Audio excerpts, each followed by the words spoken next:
Nadreen आदाब, Asia times के खास प्रोग्राम आज की बात में आपका खैर मकदम है। मैं हूं अशरफ अली बस्तवी।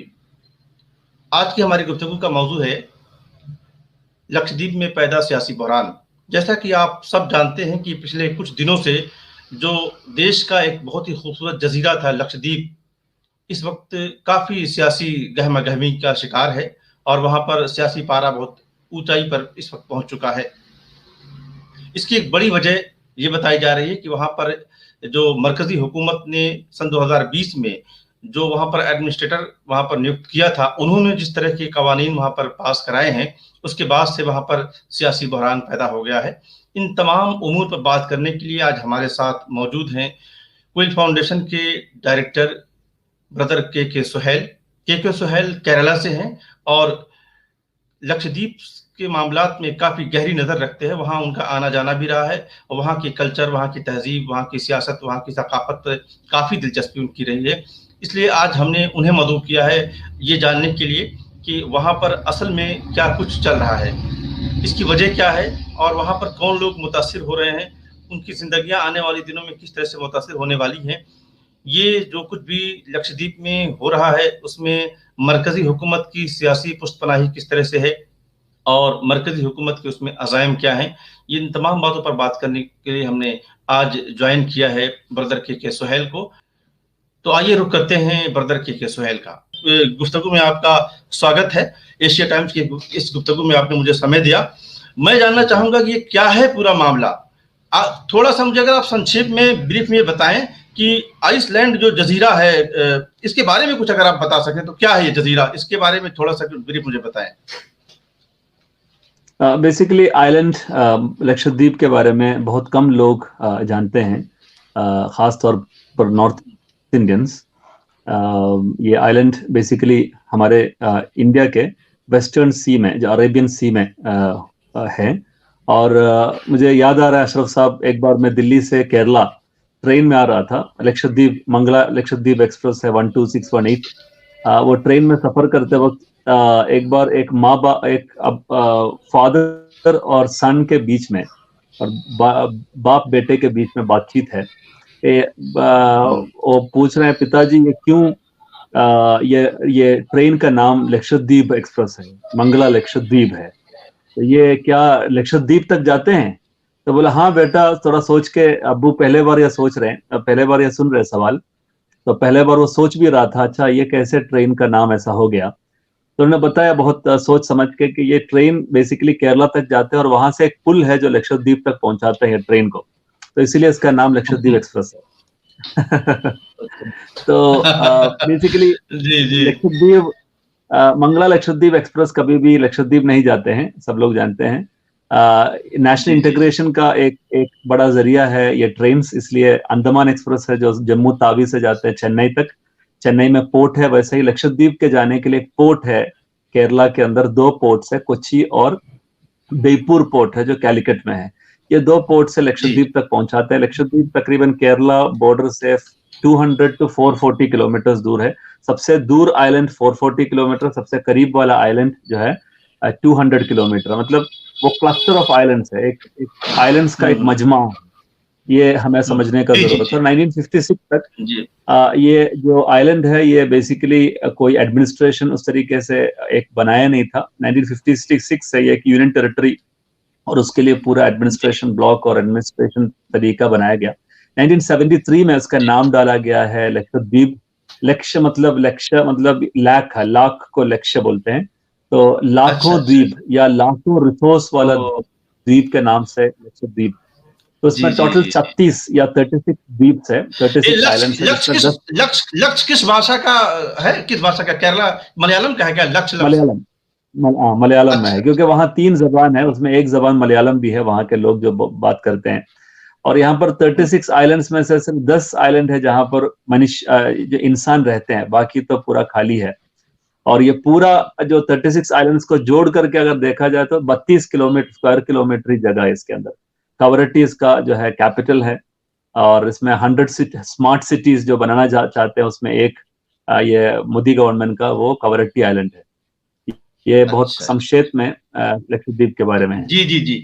अच्छा ये बताइए कि ये लक्षद्वीप के बारे में हमने भी बहुत बचपन में, जब हमें राजधानियां पढ़ाई जा रही थी पूरे देश में, तो लक्षद्वीप की राजधानी जजीरा क्वारत्ती हमने आज भी याद कर रखा है। उस जमाने में क्वारत्ती उसका हेडक्वार्टर एक तरह से बताया जाता है। जी जी आप ये बताएं बिल्कुल। कि आखिर क्या हुआ कि अचानक इतना शांत सा द्वीप, जिसके बारे में ये था कि वहां पर जजीरा है, बड़ा पुरसुकून लोग रहते हैं, वहां से कभी कोई इस तरह की ऐसी वैसी कोई खबरें भी हमारी तरफ नहीं आती थी, खासतौर से नॉर्थ इंडिया में, हिंदुस्तान के दूसरे हिस्सों में कोई ऐसी नेगेटिव खबर नहीं आती थी वहां के बारे में, सब कुछ बेहतर चल रहा था। ऐसा क्या उबाल आया, क्या हुआ कि वहां पर इस तरह से अचानक वहां के लोग बहुत परेशान हो चुके हैं और इस वक्त पूरे देश में उनकी आवाजें पहुंच रही हैं? बेसिकली जैसा कि आपने बताया कि ये जो लक्षद्वीप के जो लोग हैं बहुत प्यारे लोग हैं, एकदम सुकून से रहते हैं। वहां पर आप जाएंगे, ऐसा जगह है जहां पर ना प्रोटेस्ट दिखेगा, ना पॉलिटिक्स दिखेगा, ना वहां पर जो है गंदगी है, जैसा कि हम अलग अलग जगह पर गंदगी दिखते हैं उस तरीके से गंदगी नहीं है, बिल्कुल साफ सुथरा जगह। और लोगों का दिल भी वैसा ही है। तो क्या हो गया अभी जो अचानक मतलब एक स्लू ऑफ जो है लॉस अचानक 4-5 महीने के अंदर वहां पर आ गए, जिसमें एक है LDAR, जो हम जानते हैं LDAR का लॉ। जी उस तरीके से बहुत सारे इस तरीके से रूलिंग्स और reforms, quote and quote reforms आ गया, जिसमें जी जी जी। बताते हैं कि रेगुलेशंस होगा वहां पर। मिसाल के तौर पर लक्षद्वीप पहुंचने के पहले 14 दिन का क्वारंटाइन चाहिए। अभी उन्होंने बताया कि कोई क्वारंटाइन का जरूरत नहीं, आप टेस्ट कीजिए और चला जाइए, और अगर चाहे तो 7 डेज का क्वारंटाइन कीजिए। तो ये जो नया एडमिनिस्ट्रेटर प्रफुल्ल पटेल आया था 5 दिसंबर 2019 को, और जब ये इन्होंने 22 दिसंबर को आने के फौरन बाद 17 दिन के अंदर उन्होंने जब नया ऑर्डर पास किया, उस वक्त से लेके उस वक्त तक ग्रीन जोन था। वहां पर कोई भी आपको एक केस ऑफ कोरोना वायरस या कोविड का पॉजिटिव का केस नहीं मिलेगा। वहां पर पहले बार ऐसा हो गया कि कोविड केसेस आना शुरू हो गया, और दिसंबर 22 के बाद इतना ज्यादा फैल गया कि बताते हैं कि 60% of the people are infected with this virus. तो इस तरीके से बहुत सारे चीजें होता है कि वहां के लोगों का जो सबसे इम्पोर्टेंट 3 मसला है, जो आपने पूछा क्या मसला है, 3 मसला हाँ हाँ, मैं असल में यही जानना चाह रहा था कि वो क्या। जी बताएं बताएं। नंबर 1 है उनके जो लैंड है, ये लैंड बेसिकली लैंड पोसेशन का सब लोगों का हक है। तो उसमें ये जो नया लॉ उन्होंने ड्राफ्ट किया है LDAR, उसके अंदर ये बताते हैं कि लॉ मतलब लैंड आपको प्रोसेस करने का कोई हक नहीं है, आपसे कभी भी वो छीन सकता है। ये नंबर 1 है। नंबर 2 ये है कि उन लोगों के जो फाइनेंशियल स्टेबिलिटी है वो आते हैं 2 तरीके से। नंबर 1 गवर्नमेंट सर्विस, या तो फिर टेम्पररी गवर्नमेंट सर्विस या परमानेंट जो है सर्विस। नंबर 2 है उनका फिशरीज, फिशिंग उनका काम है, जो है मछली को पकड़ना। तो ये दोनों के ऊपर इन्होंने रोक डाला। आपको मालूम है वहां के जो ग्रेड B पोस्ट है जहां पर सिविल सर्विस को देते हैं, वो सब इंडिया में जैसा होते हैं वैसे ही होते हैं, लेकिन दिगर जो नॉर्मल गवर्नमेंट जॉब्स है वो पूरा लोकलाइट्स को जो रिजर्व था, ये नया एडमिनिस्ट्रेटर आने के बाद उन्होंने वो खोल दिया, ओपन कर दिया इंडिया के तमाम लोगों के लिए, बोले कि कोई भी आके यहाँ पर जॉब कर सकता है। तो ये उसके अलावा उन्होंने मछली पकड़ने के जो है उसके ऊपर रोक, मतलब उनके जो शेड्स था वो शेड को पूरा तोड़ दिया, उसको पूरा बंद कर दिया। तो ये पूरा लोगों के अंदर ऐसा एक इनसिक्योरिटी बनाया ताकि लोग बाहर आने शुरू हो गया। तो इसमें सबसे इम्पोर्टेंट हमें ये समझना है कि जो उनको जो कॉन्ट्रैक्चुअल जो टेम्पररी जॉब्स है, बेसिकली गवर्नमेंट के जो कॉन्ट्रैक्ट्स, और वो सेमी सब कॉन्ट्रैक्टर्स के तौर पर वो लोग वहां पर वो देते थे जो है PWD के वर्क और अलग अलग वर्क, लेकिन वो उन्होंने ये लोकल लोगों को स्प्लिट टेंडर देने के बजाय उन्होंने यूनिवर्सल ग्लोबल टेंडर देना शुरू हो गया वहां के मेजर कंपनीज या इंडिया के बाहर के मेजर कंपनीज को, जो उनको उस वक्त से लेकर उनको जॉब दी। तो ये सब है जो अचानक जो प्रॉब्लम शुरू किया है। अच्छा, ये जो आप बता रहे हैं कि ये प्रफुल्ल पटेल के बारे में आप कुछ बताएं। उनके बारे में अलग अलग तरह से लोग विश्लेषण कर रहे हैं कि वो मोदी के बहुत करीबी समझे जाते हैं, और और वहां की जो रिवायत रही है लक्षद्वीप की कि वहां पर कोई आईएएस ही वहां का एडमिनिस्ट्रेटर हुआ करता था, इन्हें अचानक किस तरह से ले जाकर बनाया गया है और इन्हें किसी खास मिशन पर रखा गया है, जो अब नजर आ रहा है।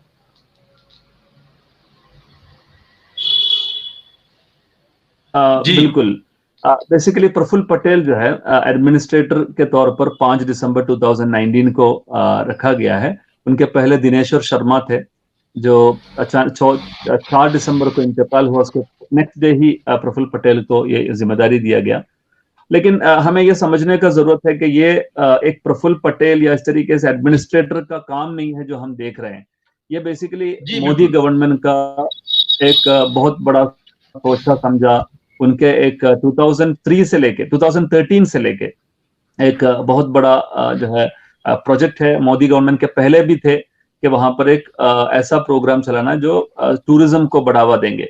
लेकिन मोदी गवर्नमेंट, चूंकि हमें जानते हैं कि उनके विकास जब आते हैं तो लोगों का नींद उड़ जाता है, और उनके जब अच्छे दिन शुरू हो जाता है लोगों के बुरे दिन शुरू हो जाता है। मतलब जी बिल्कुल। ये चीज रिपीट हुआ 7 इयर्स के अंदर, जो अलग अलग जगह पर इंडिया भर जो हुआ था वही हो रहा है अभी लक्षद्वीप में। और जो प्रफुल्ल पटेल के जो अब्बू है वो कोडाबाई रामचोद भाई पटेल है, जो बेसिकली राष्ट्रीय स्वयंसेवक संघ के प्रवक्ता थे। और मोदी चीफ मिनिस्टर इवन होने के पहले भी इनके घर में हमेशा विजिट करते थे। इनके ऊपर बहुत सारे केसेस है, उसमें एक है महाराष्ट्र गवर्नमेंट अभी एक स्पेशल इन्वेस्टिगेशन टीम बनाया है जो दादरा एंड नागर हवेली के जो ये एडमिनिस्ट्रेटर थे उस वक्त, वहां के एमपी देलकर, मोहन देलकर, उन्होंने आत्महत्या की थी। सुइसाइड नोट में उन्होंने 15 पेज के गुजराती लैंग्वेज के सुइसाइड नोट में उन्होंने लिखा है कि मेरे जो आत्महत्या के पीछे बेसिकली प्रफुल्ल पटेल है। तो उसको महाराष्ट्र गवर्नमेंट ने अभी इंक्वायरी बिठाया है, इंक्वायरी अभी चल रहा है। उन्होंने बताया कि मुझसे पूछा है कि 25 करोड़ रुपए मुझे चाहिए, नहीं तो आपके खिलाफ गुंडा एक्ट के तहत, मतलब prevention of anti social activities act के तहत आपके खिलाफ केस डाला जाएगा। ये बोलने के बाद में उन्होंने आत्महत्या की। उसके अलावा हमें जानना चाहिए कि एनआरसी सीए प्रोटेस्ट के वक्त जो कन्नन गोपीनाथन जो बहुत आगे थे, ये कन्नन गोपीनाथन हम लोग जानते हैं कि वो सिविल सर्विस से वो निकल के बाहर आए थे, वो रेजिग्नेशन दिया था। वो रेजिग्नेशन के पीछे भी यही प्रफुल्ल पटेल थे। उन्होंने लिख करके दिया था गवर्नमेंट को कि ये आदमी not complying with his instructions on various official works. ये उनके पॉलिटिकल डिफरेंसेस की वजह से प्रफुल्ल पटेल ने लिखा था और उनको पूरा तरीके से डिसल्यूशन्ड होकर बाहर निकलना पड़ा। तो ये है बेसिकली जो है प्रफुल्ल पटेल, हमें समझने का बाकायदा। जी जी, यानी बाकायदा जो है प्रफुल्ल पटेल एक खास किस्म के जो है एक वो रखते, विचारधारा रखते हैं, और उनका एक बड़ा बैकग्राउंड रहा है कि लोगों को परेशान करने की, जैसा कि आपने बताया कि किस किस तरह से लोगों को परेशान किया है। आप ये बता रहे थे कि यहाँ पर खास तौर से जो तब्दीलियां की हैं जो अभी सामने आ रही हैं, जिसमें यह कहा जा रहा है कि साहब वहां के लोगों को जमीन पर, जैसा कि आपने बताया कि अधिकार नहीं होगा, वो कभी भी गवर्नमेंट कब्जा कर लेगी। खाने पीने की जो उनकी जो हैबिट्स हैं उनको रोकने की बात की जा रही है। शराब की चीजों को, हेलो सुन पा रहे हैं मुझे आप? ये जी जी बिल्कुल। शराब को वहां पर शुरुआत कर दी, जायज करा दिया गया है, वहां के मतलब ओपन कर दिया गया है। इस तरह की जो कौन कौन सी ऐसी चीजें हैं जो वहां के लोगों को इसका जो रेगुलेशंस आ रहा है उससे अफेक्ट करेंगी, खास तौर से जिसको लेकर के वो बहुत ज्यादा परेशान है वहां की आवाम? कौन कौन से ऐसे अहम चीजें हैं जो उस आगे आने वाले दिनों में लंबे समय पर लॉन्ग टर्म में सबसे ज्यादा नुकसान करेंगे वहां के लोगों की लाइफ को? जी, उन्होंने बहुत सारे जो है नोटिस जारी किया है जो basically directly as an act नहीं बल्कि एक डायरेक्ट नोटिस के जरिए से जो उन्होंने पास किया है। जैसा कि मिसाल के तौर पर उन्होंने बताया कि 2 बच्चों से ज्यादा अगर किसी को बच्चे हैं तो वो लोग इलेक्शन में, पंचायत इलेक्शन में वो लोग कैंडिडेट के तौर पर खड़ा नहीं हो सकता। हालांकि हम जानते हैं कि ये देखते वक्त हमें ऐसा लगेगा कि वहां पर क्या बच्चे पैदा करना बहुत ज्यादा होते हैं, वहां पर जो है रिप्रोडक्शन बहुत ज्यादा होता है? नहीं, इंडियन गवर्नमेंट के जो ऑफिशियल डाटा ये बताते हैं कि इंडिया के अंदर सबसे कम प्रोडक्टिविटी वाला जगह है ये, 1.2 है, जैसा कि दूसरा जगह पर 4 है, 3.2 है, यहाँ पर सिर्फ 1.2 है जहां पर रिप्रोडक्शन के जो रेट्स है। और हम मतलब इस तरीके से अलग अलग नियम और अगर बीजेपी का भी जो है एमपीज का हम ले लें, बीजेपी के 1/3 ऑफ एमपीज जो है 3 बच्चे या 3 से ज्यादा बच्चे रखते हैं, तो बीजेपी के लोग भी इंडिया के पूरा कॉन्टेक्स्ट में ये जो है लॉ और ये फ्रेमवर्क के अंदर नहीं आता। और इसके अलावा हम जानते हैं कि गुजरात के अंदर फॉर इंस्टेंस इन्होंने जो आया है, जो मोदी गवर्नमेंट, मोदी आते हैं और ये जो प्रफुल्ल पटेल आते हैं, सब गुजरात से आते हैं। वहां पर दारू मना है, वहां पर दारू बैंड है, लेकिन वो जब लक्षद्वीप में आ गया तो वहां पर चूंकि लोग वो पीते नहीं है और वो मुसलमान है, शायद हमें मालूम नहीं क्यों उन्होंने उसको दारू को बहाने के लिए तय कर लिया। उन्होंने बताया कि जिसके पास भी परमिट है लिकर का, उसको वहां पर शराब बेच सकते हैं। वहां पर एक ही आउटलेट था बंगाराम आइलैंड के अंदर, लेकिन अभी उसको आम करा दिया। उसके अलावा उन्होंने 4 लॉस असल में अभी बनाया है जो सबसे बड़ा दिक्कत में है, जैसा कि बताया एलडीएआर मतलब लक्षद्वीप डेवलपमेंट अथॉरिटी। जी, मैं जानना चाह रहा था एलडीआर के बारे में आप आना चाह रहा था आपसे कि एलडीआर है क्या, इसको जरा सा आप आसान भाषा में आप समझा सकें अगर, हिंदुस्तान खासतौर से हिंदी बेल्ट के लिए। जी ठीक है। LDR basically Lakshadweep development authority regulation से 2021 जो 28 अप्रैल को उन्होंने ड्राफ्ट जो है लोगों को भेजा है कि आपका जो है उसके बारे में रिएक्शन हमें भेजिए बोल के उन्होंने एक लॉ भेज दिया है ड्राफ्ट करके। और उसके अंदर पूरा एडमिनिस्ट्रेटर को, मतलब अब तक को जो डेमोक्रेटिक इलेक्टेड गवर्नमेंट से पंचायत है, उसको जिम्मेदारी देने के बजाय या उनको डिसीजन मेकिंग का जो है रोल देने के बजाय एडमिनिस्ट्रेटर को पूरा पावर दे दिया लोगों को रिलोकेट करने का। जब चाहे उनको लैंड प्रोसेस कर सकते हैं, जब चाहे लोगों को वहां से बेच सकते हैं। इस तरीके से टाउन प्लानिंग के पूरा जिम्मेदारी जो है इनको दे दिया। ये उसके सबसे बड़ी बात है, एडमिनिस्ट्रेटर को as an autocracy, as an authority उन्होंने मान के उसको ये दे दिया, नंबर 1। नंबर 2 ये है कि prevention of anti social activities regulation act है, जो गुंडा एक्ट है, वो 28 जनवरी को उन्होंने जो है ड्राफ्ट किया। ये भी एक लॉ है जो सबसे बड़ा प्रॉब्लम क्रिएट किया है। नंबर 3 है पंचायत रेगुलेशन एक्ट, जो फरवरी 25 को उन्होंने जो है ड्राफ्ट किया है। अब तक ये सब पास नहीं हुआ है, जो लोगों का राय पूछने के लिए दिया गया है। ये लॉ के अंदर, पंचायत रेगुलेशन एक्ट के अंदर, वो बाईपास करते हैं डेमोक्रेटिक, जैसा कि मैंने बताया, डेमोक्रेटिक इलेक्टेड जिला पंचायत को, और all decisions vested on administrator है। डेमोक्रेसी से ऑटोक्रेसी का एक चेंज, एक जो है एक शिफ्ट है जो ये लॉ में आते हैं। और 4th लॉ ये है कि Lakshadweep animal preservation regulation act है, वो भी फरवरी में ड्राफ्ट किया था, जिसमें बताते हैं कि बीफ बैन है। तो मैं समझता हूं कि ये बीफ बैन वाला जो इश्यू है ये एक कवर है, क्योंकि अगर जो है, क्योंकि वहां पर अगर वाकई टूरिस्ट लोगों को वेलकम करने के लिए, तो वो लोग बारबेक्यू करने के लिए और जो है तंदूर बनाने के लिए उनके लिए बीफ और जो है बफेलोस उनको बहुत पसंद है। लेकिन ये जो बैन है, बीफ बैन, इसलिए लाया गया क्योंकि ये एक हिंदू मुस्लिम जो है आपस में लड़ाई होने का एक मामले के तौर पर उसको लोग देखना है, और एक नेशनल कंसेंसस बिल्ड करने के लिए शायद एक स्ट्रैटेजी होगा गवर्नमेंट की तरफ से। ये है बेसिकली ये जो न्यू लॉ एनैक्टमेंट्स के बारे में हमें जानने का जरूरत है।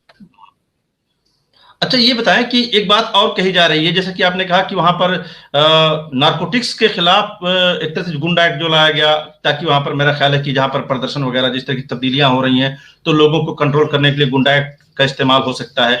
नारकोटिक्स में वहां पर कौन लोग हैं जिनके बारे में कहा जा रहा है कि इन्वॉल्व हैं और जिसकी वजह से ये सब बनाना पड़ रहा है? कौन से लोग ऐसे हैं जो जो कारोबार में, इस तरह के इलीगल कारोबार में लोग पाए जा रहे हैं? हाँ, ये असल में सबसे बड़ा बीजेपी आईटी सेल का प्रोपेगेंडा है, जैसा कि हमेशा वो करते आए हैं। जो लक्षद्वीप के बारे में और उसके लोगों के बारे में इतना गलत जो है रिपोर्टिंग और गलत प्रोपेगेंडा वो लोग पिछले कुछ दिनों से चला रहा है। और मेरे दोस्त लक्षद्वीप के दोस्तों के साथ जब बात करते हैं, वो लोग बोलते हैं कि हमारे लिए बहुत बड़ा दुख हो रहा है, बहुत बड़ा दर्द हो रहा है कि हमारे बारे में ये लोग ऐसे प्रचार कर रहे हैं जो हमें कभी भी हमने कभी सोचा भी नहीं इस तरफ। तो आप जब लक्षद्वीप के लोगों के साथ बात करेंगे, 30 मिनट के अंदर आप you will fall in love with them. मतलब उतना मासूम किस्म के लोग हैं, उसके ऊपर बताया कि ये लोग हेरोइन और जो है ड्रग्स खाने वाले लोग हैं, इस तरीके का प्रचार। और ये जो बुनियादी तौर पर ये जो प्रचार हो रहा है वो एक न्यूज को लेके है, वो मार्च 25 2021 का है। मार्च 25 2021 जो है अभी है, मतलब एक हफ्ते पहले है। लेकिन ये गुंडा जी एक्ट का जी। जो ड्राफ्टिंग हुआ है वो 28/1 को है, जनवरी 28 को बना है। मतलब जो ये 300 किलोग्राम्स ऑफ हेरोइन पकड़ने के वाकया के 2 महीने पहले गुंडा एक्ट उन्होंने बना दिया है। और पता नहीं क्यों इन लोगों को जो है 2 महीने पहले ही चीजों के बारे में समझने लगता है। और अगर नारकोटिक्स जो है ड्रग्स के बारे में हमें समझने का जरूरत है कि हर जगह पर नारकोटिक्स ड्रग्स वगैरह का जो है इस तरीके का पकड़ाया गया है, गुजरात में पकड़ाया गया है, खास तौर पर जहां पर समंदर का इलाका है ये हुआ है। और ये जो स्पेसिफिक इंसिडेंट है ये 300 किलोग्राम्स ऑफ हेरोइन है, जो श्रीलंका के तरफ जाने वाला एक कंसाइनमेंट है, जो इंडियन कोस्ट गार्ड ने पकड़ा है मार्च 25 को, जिसके अंदर बोट के अंदर एक टैंक है, वाटर टैंक है, जिसके अंदर से उन्होंने ये चीजों को पकड़ा है। और उसके अंदर AK-47 गन्स भी थे। और ये चीज को पकड़ने के बाद इन्होंने खास तौर पर जो है आपको मतलब इंटेलिजेंस, यहाँ के जो नारकोटिक इंटेलिजेंस है, उन्होंने ये चीजों को उनको बताया था कि ऐसा चीज होने वाला है। उसके तहत जो है सर्च ऑपरेशन किया था। और अप्रैल 5 2021 को विडिंजम पुलिस स्टेशन उनको अरेस्ट करके ये लोगों को नारकोटिक कंट्रोल ब्यूरो के तरफ जो है पूरा तरीके से पूछताछ वगैरह करने के बाद, क्योंकि इंटरनेशनल ये कोई भी आदमी इंडिया के लोग नहीं है जो पकड़ा गया लोग है। आप जब देखेंगे वो LV Nandana, for instance, LV Nandana 46 year old है और ये श्रीलंका के हैं। जनगा दास प्रिया 42 ईयर्स के हैं, वो इंडिया के हैं, इंडिया के नहीं है, श्रीलंका का है। AHS मंदिस जो है ये भी श्रीलंका का है। मधुसूदनन वो भी श्रीलंका का है। पूरा लोग जो पकड़ा गया वो सब श्रीलंका के लोग हैं। तो इंडिया के लोग या इंडिया से कुछ लेना देना नहीं है ये जो चीज है। उसके अलावा वो जो पकड़ा गया जो कवर है, वो कवर के ऊपर एक फ्लाइंग होर्स का एक सिंबल है। Flying horse basically international drug cartel का है और वो इंटरनेशनल कंसाइनमेंट है जो इंडियन जो है सीज से वो जा रहे थे। तो इसमें कुछ लेना देना नहीं है इंडिया से, इसीलिए NIA ने ये केस को लिया है, नेशनल इन्वेस्टिगेशन एजेंसी ने, क्योंकि वो इंटरनेशनल जो है एक्यूज्ड लोग है इसके अंदर। तो ये सब हमें समझने का जरूरत है। इससे कुछ लक्षद्वीप से लेना देना नहीं है अब तक जो हमारे पास इंफॉर्मेशन है। और हमें ये मतलब ये एक स्ट्रैटेजी है नॉर्मली कि आप एक समाज को इस तरीके से ऑक्युपाई करना है तो उसके पहले उसका जो है बदनाम करते हैं और उसके बाद वो बदनामी के जो है ऊपर एक नया लेयरिंग करते हैं कि उनको वो खत्म करने के लिए हमें एक नया लॉ चाहिए। तो ये है जो हुआ है अब तक, ये हमें समझ रहा है, लेकिन अभी बाद में क्या क्या चीज अनफोल्ड होगा हमें मालूम नहीं है। जी अच्छा, ठीक है, ये बहुत अच्छा आपने बताया, एलैबोरेट किया आपने एक चीज को बताया, क्योंकि आप वहां से बहुत एसोसिएटेड हैं, वहां के लोगों से आपकी बातचीत लगातार होती है। मैं जहां तक जान पाता हूं कि आपका आना जाना भी रहा है वहां पर। मैं अब ये बताइए कि ये सिचुएशन इस वक्त आई है जो आपने बताया है, इस सिचुएशन से निकलने के लिए ये लक्षद्वीप के लोगों के लिए इसका क्या सियासी हल, कौन सा हल हो सकता है? कोई हल है इसका कि उनको उससे बचाया जा सके, या वो उसके लिए अगर वो आगे आते हैं, लड़ते हैं, कोर्ट जाते हैं, कोई क्या रास्ता उनके लिए इससे बचने के लिए अब क्या रास्ता बचा है कि वो अपने आप को बचा सकें गवर्नमेंट के इस अजाइम से? लक्षद्वीप के लोगों के ये प्रॉब्लम्स, क्राइसिस से बचने के लिए पॉलिटिकल सॉल्यूशन तो हम सब लोग जानते हैं कि एक पॉलिटिकल यूनिटी इसमें होना चाहिए। केरला के गवर्नमेंट ने खास तौर पर यह डिसीजन लिया है कि हम लक्षद्वीप के लोगों के साथ है और यूनियन गवर्नमेंट के जो डिसीजन है उसके खिलाफ है। और चीफ मिनिस्टर ने ही प्रेस कॉन्फ्रेंस में यह बताया कि हम लक्षद्वीप के लोगों के हक में काम करेंगे, क्योंकि वो ट्राइबल है, हमें ये भी जानने की जरूरत है। वो लोग इंडियन कॉन्स्टिट्यूशन के क्लासिफिकेशन में वो लोग शेड्यूल्ड ट्राइब्स है। तो शेड्यूल्ड ट्राइब्स को प्रोटेक्ट करने का, उसका राइट्स को प्रोटेक्ट करने का पूरा जो है लॉज मौजूद है, उसको लेके हम आगे बढ़ेंगे, इंडियन केरला गवर्नमेंट ने बताया। और दीगर गवर्नमेंट्स भी जो है लक्षद्वीप लोगों के साथ है। मैं समझता हूँ इसमें हल सबसे इम्पोर्टेंट कोर्ट के जरिए से होना चाहिए। और प्रोटेस्ट वगैरह से मुझे मालूम नहीं कि कितना उसका जो है हल निकलेगा, क्योंकि 70,000 लोग हैं और ये समंदर से बहुत, मतलब मेनलैंड से बहुत दूर है। वो लोग अगर प्रोटेस्ट के लिए और बड़ा मूवमेंट खड़ा करना वगैरह बहुत मुमकिन नहीं है, क्योंकि एक पैरामिलिट्री फोर्स या इस तरीके से क्रश करने के लिए जो लीगल जो है मतलब इस तरीके से एनफोर्समेंट अगर वो लोग करने शुरू करेगा तो वो 2 दिन में वो पूरा मूवमेंट खत्म हो सकता है। तो बेसिकली मैं समझता हूँ कि इसका सोल्यूशन लीगल है। केरला हाईकोर्ट लक्षद्वीप का हाईकोर्ट है।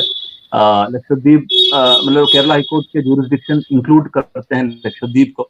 और पहले चीज यह है कि कॉन्स्टिट्यूशनल लॉ के तहत इसके जो लैंड पोसेशन का जो बुनियादी राइट्स है उसको छीनने का ये जो नया ऑर्डर है उसके खिलाफ कोर्ट में जाना ये नंबर 1 है। ऑलरेडी जा चुके हैं, आज PIL रजिस्टर हो चुका है, PIL का जवाब भी आ गया है और गवर्नमेंट से पूछा गया है, 2 हफ्ते का टाइम दिया है। और नंबर 2 ये है कि एडमिनिस्ट्रेटर का जो पावर्स है, इतना ज्यादा जो पावर है उनके पास, उसको जो है उसके ऊपर सवाल खड़ा होना चाहिए। जैसा कि गवर्नर के पावर के ऊपर इसके पहले SR बोम्मई केस में जो है उसको कर्टेल किया गया था सुप्रीम कोर्ट ने, इसी तरीके से यहाँ पर एडमिनिस्ट्रेटर के रोल के ऊपर सवालात खड़ा होना चाहिए। और राइट्स ऑफ ट्राइबल्स और गाइडलाइंस जो है इस तरीके का नया रिफॉर्म्स विद इन कोर्ट है, इस तरीके का रिफॉर्म्स लाते हैं वो क्या गाइडलाइंस होना चाहिए, ये तमाम चीज के बारे में गवर्नमेंट मतलब कोर्ट से ये सवालात पूछवाना, कोर्ट से बोलवाना, ये मेरा ख्याल में सबसे इम्पोर्टेंट इंटरवेंशन। उसके अलावा इंटरनेशनल मीडिया, इंटरनेशनल एडवोकेसी जो है यूएन जैसे अथॉरिटीज जो हम लोग ऑलरेडी मेंबर स्टेट्स, इस तरीके से एजेंसीज भी इसमें बड़ा रोल अदा कर सकते हैं। आने वाले दिनों में लक्षद्वीप के लोग दुनिया के अलग अलग जगह पर मौजूद हैं, वही लोग इसके ऊपर बहुत जो है बड़ी मेहनत कर रहे हैं। हम कुछ सोल्यूशन देखेंगे। जी बहुत बहुत शुक्रिया आपका, आपने बहुत डिटेल में बताया। मुझे अंदाजा हुआ आपकी गुफ्तगू से कि ये पूरी लड़ाई उन्हें हिंदू मुसलमान में बांटने के बजाय कि वहां पर आबादी मुसलमानों की सबसे ज्यादा है, ये चर्चा बहुत ज्यादा बढ़ाने के बजाय ट्राइबल को जो हुकूक हासिल होते हैं एक ट्राइबल को, उसको लेकर के कोर्ट में जाया जाए और वहां पर ट्राइबल का जो एक ट्राइबल को बचाने के लिए जो हिंदुस्तानी गवर्नमेंट ने, हिंदुस्तानी आइन में जो हुकूक दिए गए हैं ट्राइबल कम्युनिटी को, उसके जरिए से अगर ये लड़ाई लड़ी जाए तो ज्यादा मौसर भी होगी, ज्यादा मजबूत होगी और ज्यादा फ्रूटफुल साबित हो सकती है। तो आज बस इतना ही नादरीन, बहुत बहुत शुक्रिया सोहेल साहब, आपने मुझे ज्वाइन किया और आपने बहुत ही कीमती डायरेक्ट जानकारी दी है।